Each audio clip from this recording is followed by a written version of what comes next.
Om Shanti.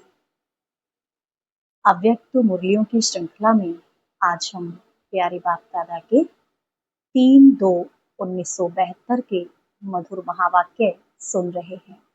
Heading है स्वयं के जानने से संयम और समय की पहचान। बाबा ने कहा, जैसे बाप के लिए कहा हुआ है कि वह जो है जैसा है वैसा ही उनको जानने वाला सर्व प्राप्तियां कर सकता है, तो वैसे ही स्वयं को जानने के लिए भी जो हूँ जैसा हूँ ऐसा ही जानकर और मानकर सारा दिन चलते फिरते हो। क्योंकि जैसे बाप को सर्व स्वरूपों से व सर्व संबंधों से जानना आवश्यक है, ऐसे ही बाप द्वारा स्वयं को भी ऐसा जानना आवश्यक है। जानना अर्थात मानना। मैं जो हूँ जैसा हूँ ऐसे मानकर चलेंगे तो क्या स्थिति होगी? मैं जो हूँ जैसा हूँ ऐसा ही मानकर चलेंगे तो क्या स्थिति होगी? देहे में विदेही, व्यक्त में होते अव्यक्त, चलते फिरते फरिश्ता व कर्म करते हुए कर्मातीत। क्योंकि जब स्वयं को अच्छी तरह से जान और मान लेते हैं तो जो स्वयं को जानता है उस द्वारा कोई भी संयम अर्थात नियम नीचे ऊपर नहीं हो सकता। स्वयं को जानना अर्थात संयम में चलना। स्वयं को मानकर के चलने वाले से स्वतः ही संयम साथ साथ रहता है। स्वयं को मान करके चलने वाले से स्वतः ही संयम साथ साथ रहता है। उनको सोचना नहीं पड़ता कि यह संयम है व नहीं, लेकिन स्वयं की स्थिति में स्थित होने वाला जो कर्म करता है, जो बोल बोलता है, जो संकल्प करता है, वही संयम बन जाता है। जैसे साकार में स्वयं की स्मृति में रहने से जो कर्म किया वही ब्राह्मण परिवार का संयम हो गया ना। जैसे साकार में स्वयं की स्मृति से में रहने से जो कर्म किया वही ब्राह्मण परिवार का संयम हो गया। यह संयम कैसे बने? ब्रह्मा द्वारा जो कुछ चला वही ब्राह्मण परिवार के लिए संयम बना। तो स्वयं की स्मृति में रहने से हर कर्म संयम बन ही जाता है और साथ साथ समय की पहचान भी उनके सामने सदैव स्पष्ट रहती है। जैसे बड़े ऑफिसर्स के सामने सारा प्लान होता है, जिसको देखते हुए वह अपनी अपनी कारोबार चलाते हैं। जैसे एरोप्लेन व स्टीमर चलाने वालों के पास अपने अपने प्लान्स होते हैं, जिससे वह रास्ते को स्पष्ट समझ जाते हैं। इसी प्रकार जो स्वयं को जानता है उससे संयम ऑटोमेटिकली चलते रहते हैं और समय की पहचान भी ऐसे स्पष्ट होती है।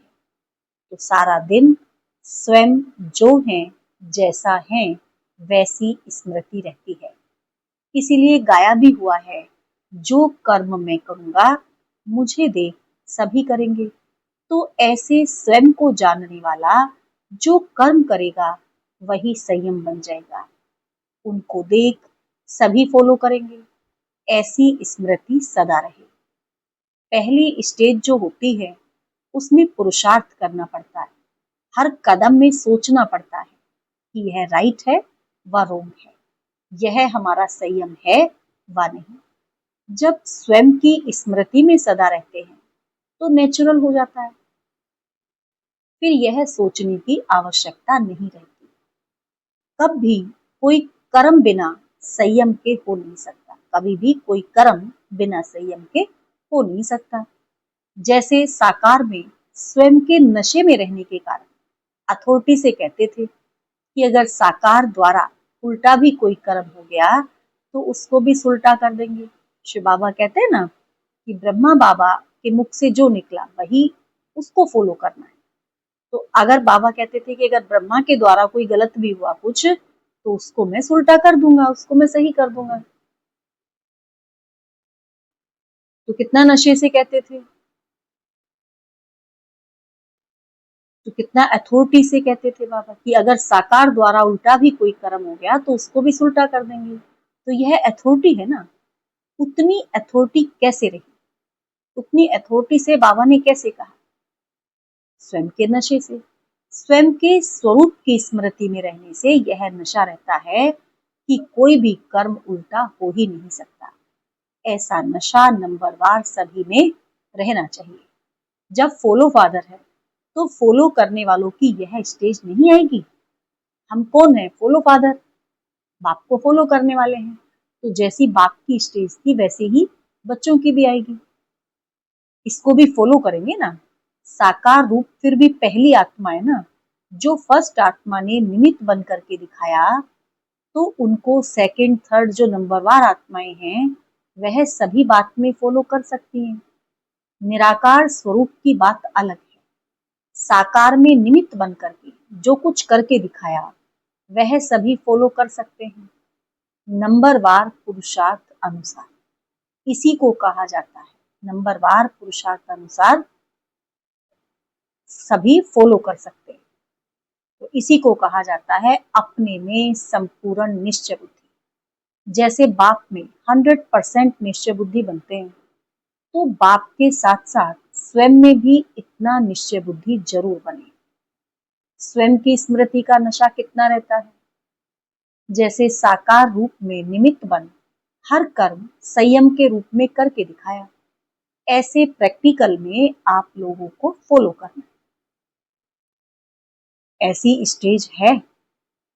जैसे गाड़ी अगर ठीक पट्टे पर चलती है तो निश्चय रहता है कि एक्सीडेंट हो नहीं सकता, बेफिक्र हो चलाते रहते हैं।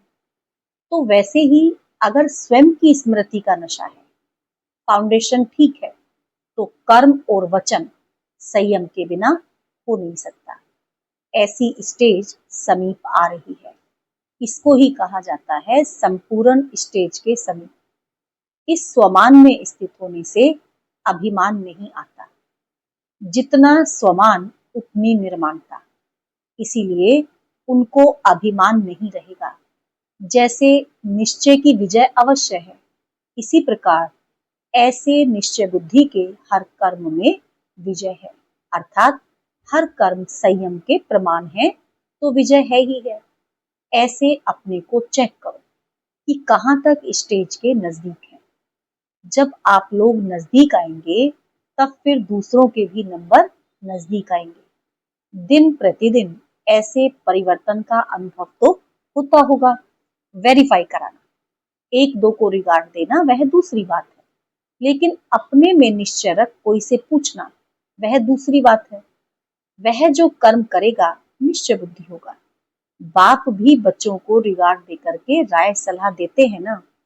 ऐसी स्टेज को देखना है कितना नजदीक आए हैं।